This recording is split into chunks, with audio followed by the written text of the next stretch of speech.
Coming up next, we're going to go back to the year 1984. It's our latest episode of a Hit Song Redux. Except this time, we've got a bit of a twist. You're going to see what I mean next. Got to say, I'm really excited about this one because I believe that 1984 is the greatest year in music history. But get this, only 5 records reached number 1 that entire year. That's how competitive it was back then. It was insane.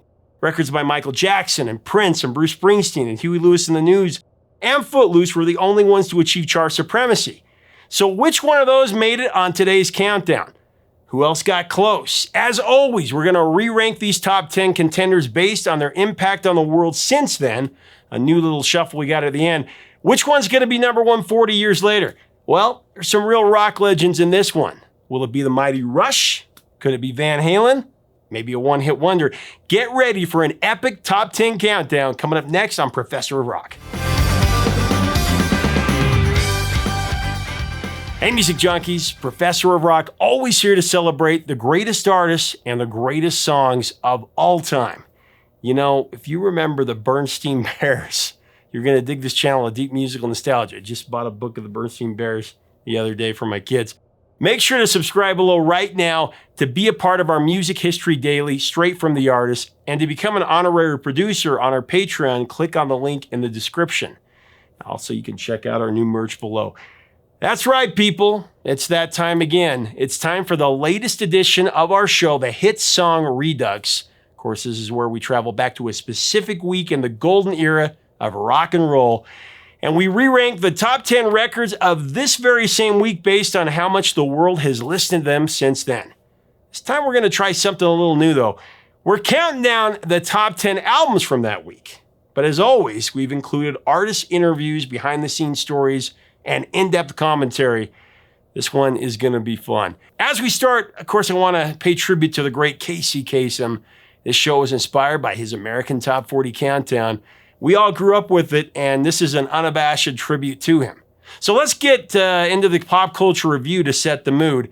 Think back at the same time 40 years ago, we were venturing into the greatest summer in the history of the free world.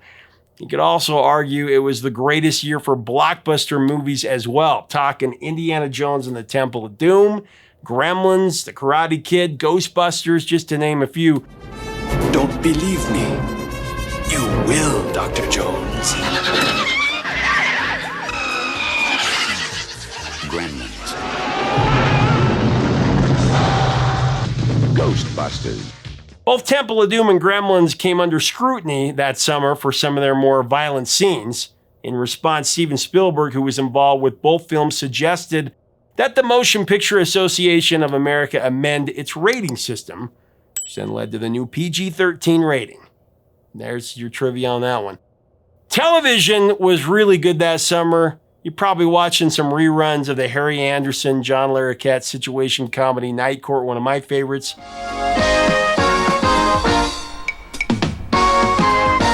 Maybe you're into the action-adventure classic The A-Team. Who is your favorite? Hannibal, Face, Howling Mad Murdoch, B.A. Baracus? Mine was, I think I liked Hannibal the best. If you were a kid in the summer of '84, there was a lot of great shows as well. Talking Fraggle Rock, He-Man, Dungeons and Dragons, G.I. Joe, Reading Rainbow. Had to throw that one in there. Transformers, they debuted later in the fall. Skeletor.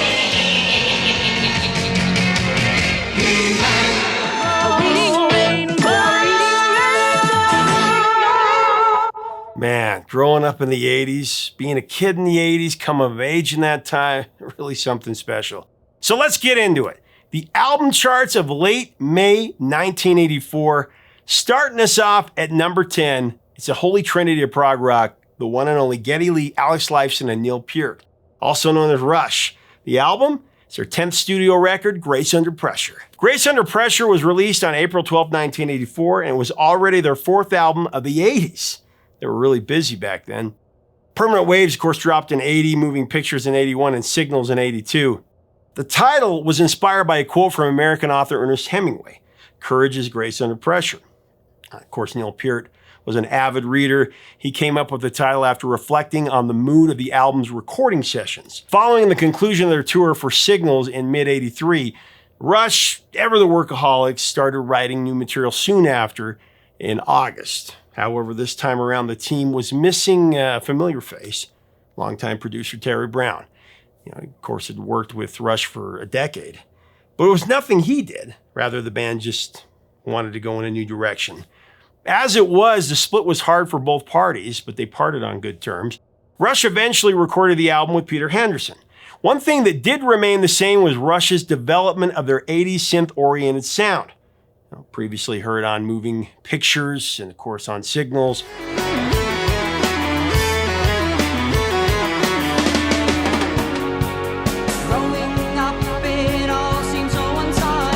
The album would feature 3 top 25 US mainstream rock chart hits. Number 3's Distant Early Warning, number 20 Run Red Sector A, and number 23 The Body Electric. Talk to someone to sweep the floors, incomplete.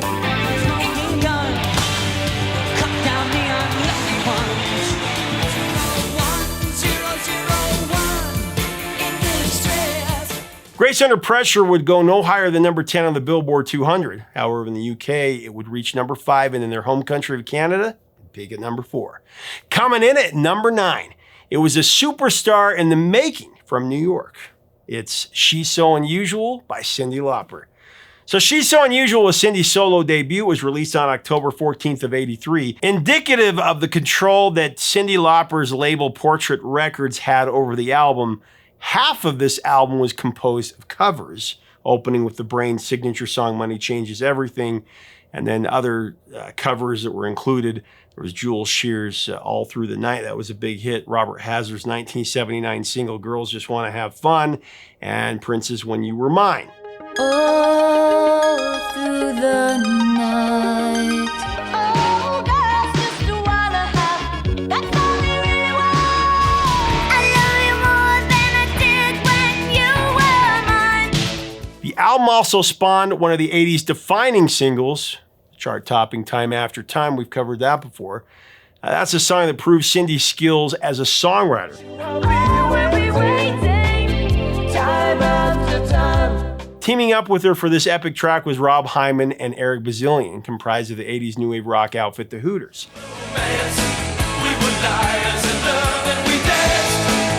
She's So Unusual went to number 4 on the Billboard Hot 100, and it reached the top 10 in at least 9 other countries. To date, the record has sold over 16 million copies. Here's what Rob Hyman and Eric Bazillion had to say about teaming up with Cyndi. That's the story of it. It was, the door was closing on the project. We could use one more, and we sat in the studio one night at a piano and just threw around some ideas. And Cyndi, one thing we clearly remember, Cyndi came in with the title. She came in with it was a title of a movie from a TV guide, for those that remember the TV listings in a little magazine you'd get. It was the H.G. Wells, Mary Steenburgen, Malcolm McDowell, exactly. right? Exactly. Malcolm McDowell, the time travel thing. Time after time. I have to go back and watch it again. I think we saw it long ago. Anyway, she said, Time After Time. I started playing it at the piano, just the hook. Time after time. Time after time. If you fall, I will get. But it was a much more up-tempo, a little bit of a ska reggae-ness to it, a little bouncier. And then over time, it slowed down and became what it was. And then we were like right into the studio. And I always tell people what's amazing about that is the record is the demo. We didn't do a demo, whereas all the other songs we have demoed to death and then some. So going into the number 8 spot, it's one of the greatest hard rock albums of the decade from a band from Germany, talking about Scorpions with Love at First Sting. It was recorded in 1983 and 1984 at Dirk's studio in West Germany. Initial sessions took place in Stockholm's Puller Studios in the summer of '83, and it was released on March 27th of '84. Love at First Sting showcases Scorpions at the height of their creativity for sure, blurring the lines between heavy metal and hard rock. The album is hallmark Scorpions infused with the modern 80s sonic ingredients essential for pulling in the mainstream audience. Rudolf Schenker said that Love at First Sting was, I quote, the best balance they ever had between the rock songs and the ballads. The perfect thing was that we had Rock You Like a Hurricane on the rock side and Still Lovin' You on the slow side. The latter of which is actually credited with starting, get this, a baby boom in France back in '85. How about that? Rock you like a hurricane. Once again, I'm loving you. Love at First Sting was a monster hit for the band, becoming their most successful album in the US. Quickly rose to number 6 on the Billboard 200, which, was almost unheard of for a hard rock band at that time. According to the RIAA, Love at First Sting would sell over 3 million copies in the US. Other singles included Big City Nights and I'm Leaving You. Big city night. Yes, I'm leaving you. I've got to go tonight. Now, as we get into the number 7 position, I do want to take a moment and recognize our sponsor, Zenni Eyewear, the glasses I always wear on here. Think about Zenni is you can create your own glasses, your style, your look, your color, your shape, everything. And you can get up to 80% off regular retail prices. With inflation, that's killer. Just click on the link below, or our info button right up here, and you'll get the best price. Tell them Professor Rock sent you. They'll take care of you. Seriously, the best glasses you'll ever have. So number 7, we have Color by Numbers by Culture Club. And it's interesting. Lead vocalist Boy George O'Dowd formed Culture Club in London in 1981. The lineup also consisted of guitarist Roy Hay, bassist Mikey Craig, and drummer John Moss. The foursome rocketed this fame in 1982 pretty quickly with their debut album, Kissing to Be Clever. They had 2 U.S. number 2 singles in Do You Really Want to Hurt Me and Time Clock of the Heart. Do you really want to hurt me? So much more. The time is precious, I know. Culture Club frontman Boy George, he had a knack for grabbing headlines, and as a result, a lot of people predicted that this band was going to be a flash in the pan. That's what's interesting. They were going to be a one-album wonder, as if they thought. However, Boy George was more than just a sensationalized headline. He was an immensely talented singer-songwriter, and he still is. As a result, Culture Club's next album, Color by Numbers, did not disappoint. Silencing the naysayers, it improved upon Kissing to Be Clever in both the US and the UK. It was released in October of '83, and it featured 4 top 15 singles in America alone. Foremost among them was Karma Chameleon, which topped out at number 1. Not far behind was Miss Be Blind, which reached number 5. Come, chameleon. You miss me. I know you miss me tonight. It peaked at number 2 for 6 consecutive weeks here in America. It didn't hit number 1, but it hit number 4 in France and Switzerland, the album, number 3 in Sweden, number 2 in Norway and Spain, and number 1 in Canada, Australia, Japan, New Zealand, and the UK. In an interview in '98, the 4 members of Culture Club agreed the Color by Numbers was their best work. So at number 6 on the countdown, it's the band who endured a plethora of months in the studio, pushed to embrace painstaking detail with one of the greatest producers of all time. We just talked about it a few weeks ago, talking about the Cars with Heartbeat City. Their 5th studio album, released on March 5th of '84, Heartbeat City, was the band's first album not driven by longtime producer Roy Thomas Baker, the man who helped the band churn out a host of power pop, synth rock classic hits, including these. I guess you're just what I need. Just what I needed. Let's go. Instead, Ocasek and crew went with Robert Mutt Lange, who was coming off massively successful projects with heavy hitters AC/DC and Def Leppard and Foreigner. Recording sessions for Heartbeat City were held at Battery Studios in London, and while the Baker-led sessions on the Cars' previous albums had been organic and pretty brief, a couple of weeks, Lange's approach was, of course, arduous, meticulous, and completely exhaustive, with the producer exploring every detail of every song in search of the perfect product. Surprisingly, Orr called Heartbeat City the most precise album the band had ever recorded, lead singer Benjamin Orr. He said they spent hours going over the minutia of each song, each detail. Lange would hear an idea and then have the band do 3 or 4 more tracks on top of the one track. After 6 months of chasing sonic perfection, the Cars broke down. The lengthy, intense recording sessions took a serious toll on Ocasek and the band. Rick would say he would never make a record like that ever again.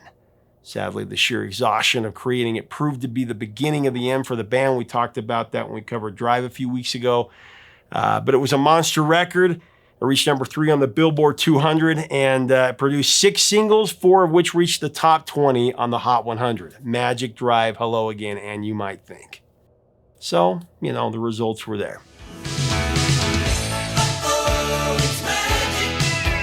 Gonna drive you home tonight. Hello again. Child, you might think I'm foolish.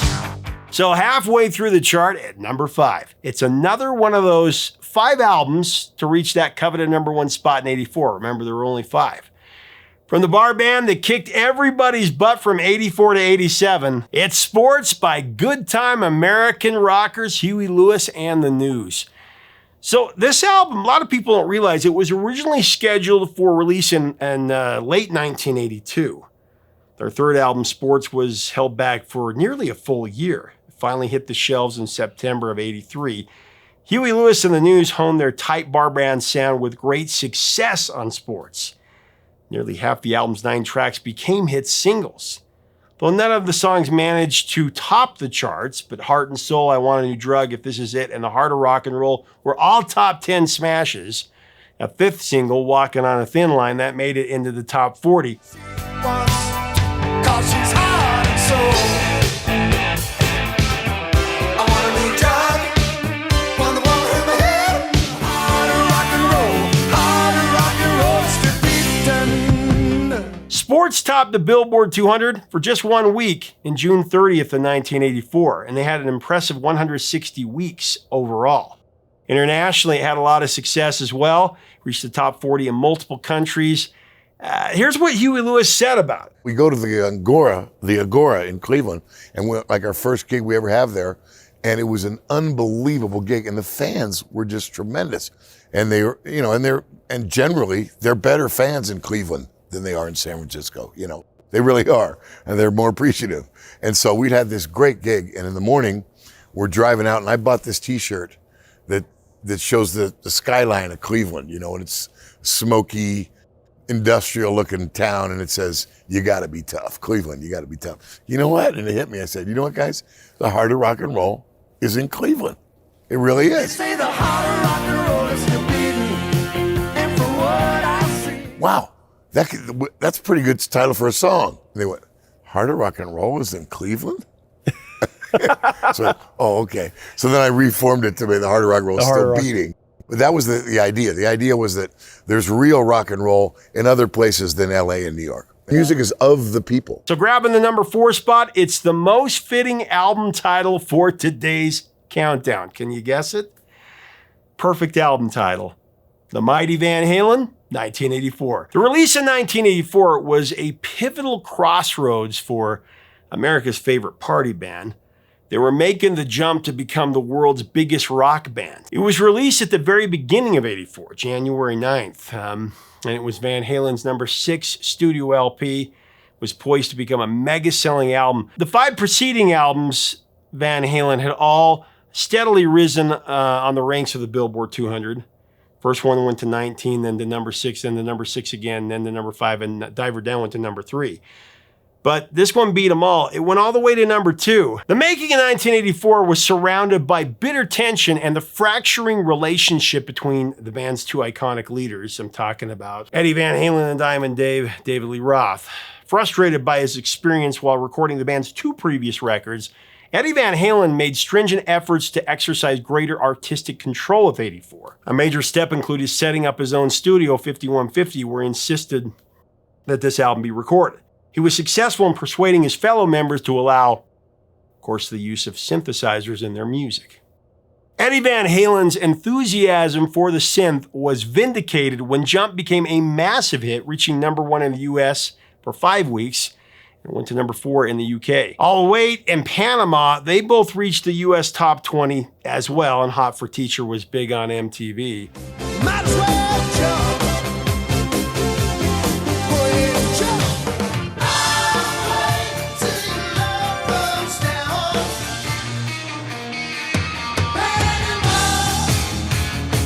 1984 changed the face of hard rock, really rock and roll forever. It brought Van Halen to the MTV masses in such a big way. The album reached multi-platinum status well before 1985. However, the success intensified tensions within the band, and singer David Lee Roth ultimately quit, of course, ushering in the Sammy Hagar era. All right, in at number 3, no surprise here, it's Michael Jackson, Thriller. You knew you were going to see this one on the countdown somewhere. It dominated for 2.5 years. It may not have been number 1 this week, but in 1984 alone, it would spend 15 weeks at number 1. It was released at the end of 82. For Michael Jackson, Thriller, Michael Jackson was looking at almost 100 songs, and he had to dial it down to 9. It was recorded at Westlake Recording Studios in Hollywood, California. The album star-studded roster, of course, Paul McCartney, Eddie Van Halen, Toto member Steve Lukather, David Page, Stephen Jeff Porcaro, as well as James Ingram, Janet Jackson, and David Foster. This one was jam-packed, and of course, Quincy Jones produced it. Thriller was by design ambitiously crafted to flow in multiple directions. Jackson and Jones intentionally wrote songs that would appeal to a crossover audience. Beat It for rockers, PYT for fans of funk, The Girl Is Mine was adult contemporary fare, Want to Be Starting Something was a post-disco pop piece, and on and on and on. Human Nature being the best song, I think, on the album.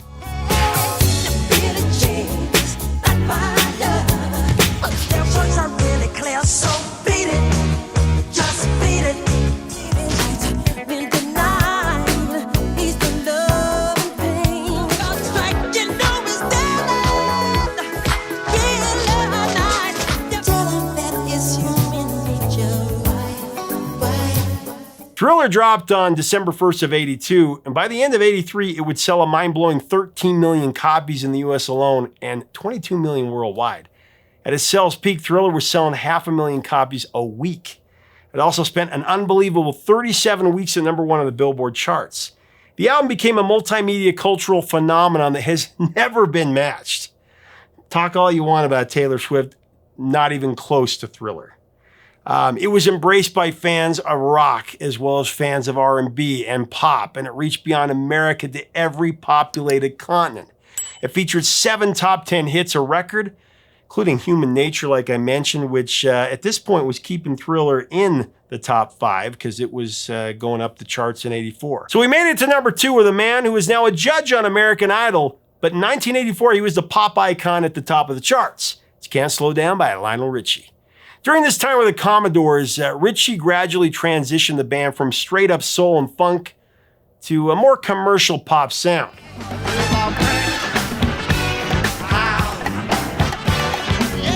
3 times a lady. In many ways, Richie's rise to superstar status mirrors that of Michael Jackson. Both became the main attraction of the groups that they were performing with. Both achieved massive success with their first solo albums. And much like Jackson's early triumphs, Lionel Richie's initial solo success was eclipsed by his signature album, Can't Slow Down. This sophomore offering featured 5 top 10 hits on the Billboard Hot 100. Penny Lover reached number 8, Running with the Night did one better at number 7, Stuck on You reached number 3, and All Night Long All Night and Hello both claimed the crown at number 1.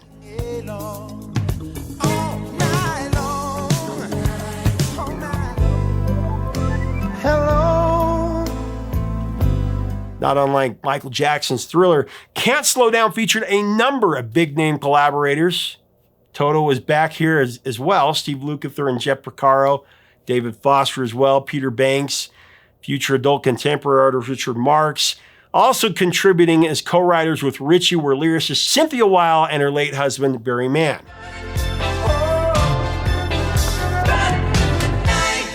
These two, of course, have composed some of the biggest songs in music history.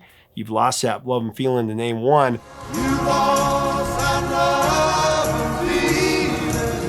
Well, we made it. Here we are at number 1. Can you guess what the number 1 album this week was? This one's a little different from the rest. It was filled with massive hits from different artists. It's the soundtrack to the box office smash, Footloose. This album spent 10 consecutive weeks at number 1 from late April to late June, interrupting Thriller's historic run, mind you. The soundtrack also boasted 6 top 40 hits, including the number 1's Footloose by Kenny Loggins, Let's Hear It for the Boy by Denise Williams. The number 7, Almost Paradise by Loverboy's Mike Reno and Heart's Ann Wilson. And then the other 3 hits were Dancing in the Sheets by Shalimar, Holding Out for a Hero by Bonnie Tyler, and Heaven Help the Man, also by Loggins. Now I gotta cut loose, footloose. I just wanna kiss, let's hear it for the boy. Oh, almost paradise. I think every song on this album would have been a hit. For Footloose, the soundtrack was more than just a few catchy background tracks, though. It was an indispensable plot element. Every song had to count, and they all did. Even the non-singles are stellar. You got Sammy Hagar with The Girl Gets Around, and Never by Moving Pictures, which feature one of the most iconic scenes in 80s movie history, the furious Kevin Bacon warehouse dance scene. Pure 80s gold, right?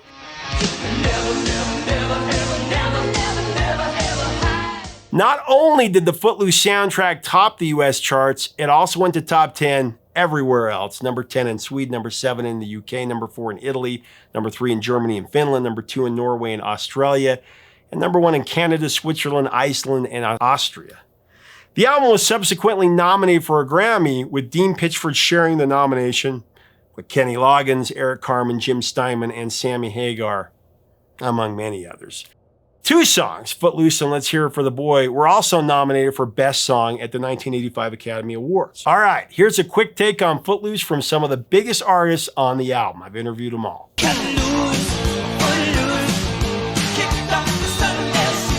You know, of course, Chuck Berry influences everything. But for me, where I got the idea was,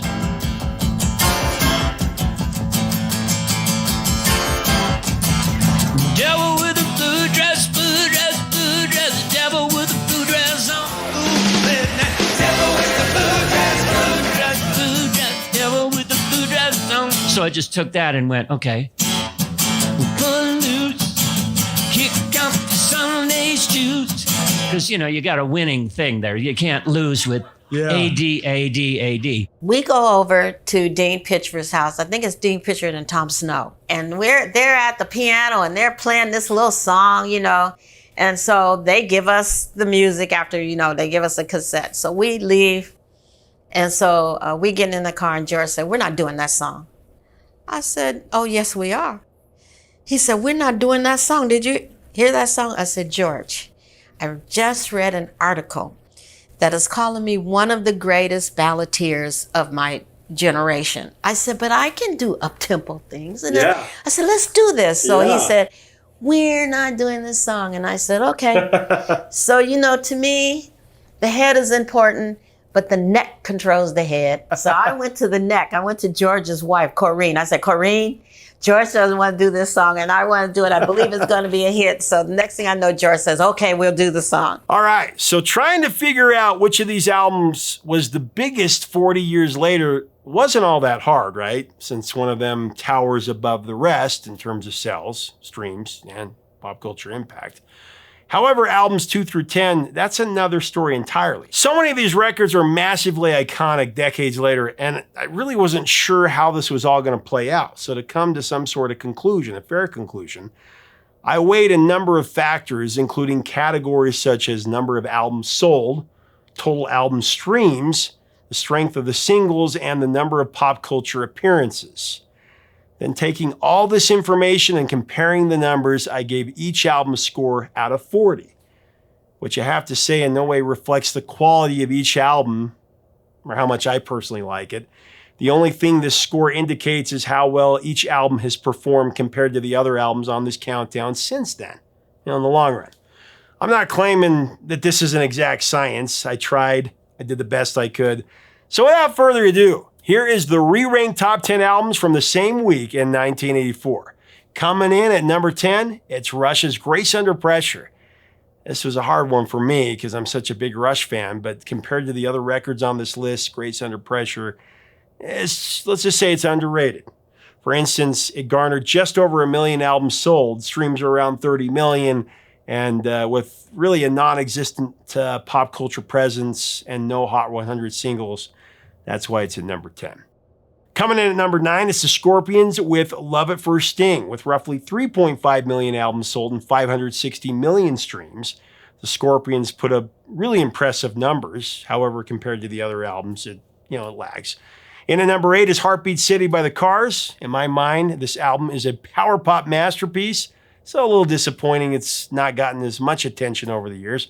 Heartbeat City has sold over 5 million copies. It's garnered about 550 million streams, and it has about 50 pop culture appearances to its name. Can't have the songs have been used in film and TV, and it gets it a score of 11 out of 40.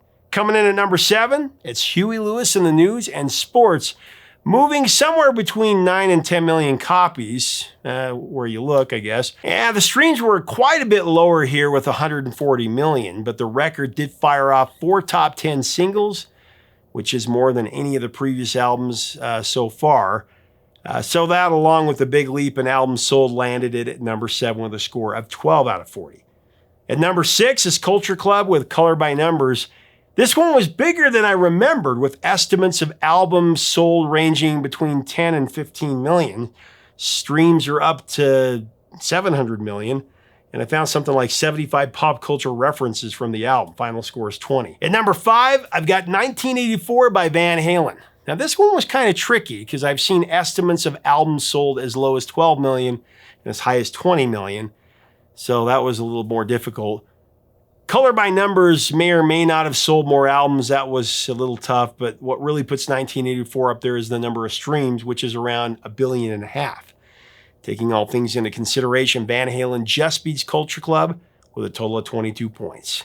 Next at number 4, it's the former number 1, the Footloose soundtrack with 12 million copies sold, 3 top 10 singles, over 200 pop culture appearances, and 5 billion streams.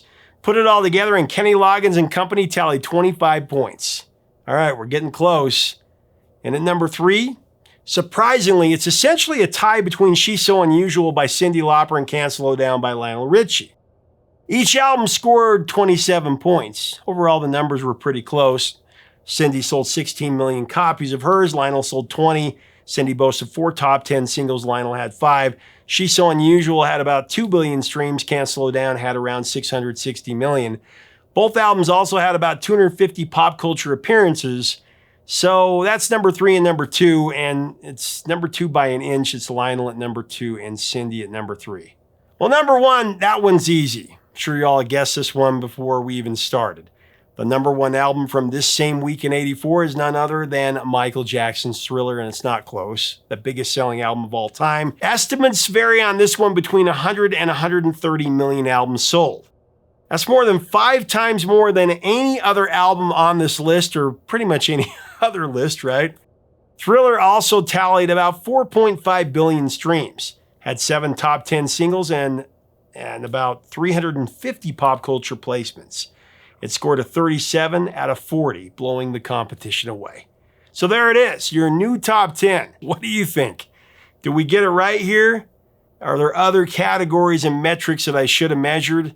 Honestly, for me, it's Thriller or 1984. To me, those are the ones that have stuck around. Footloose, of course. But let me know in the comments, what are your favorite albums? What do you think are the greatest albums? What are your memories of 1984? And what would you say is the best album or the best single in 1984? Let's have a great discussion below. And if you like our content, we invite you to subscribe. We would love to have you as part of our community. Until next time, 3 chords and the truth, my friends.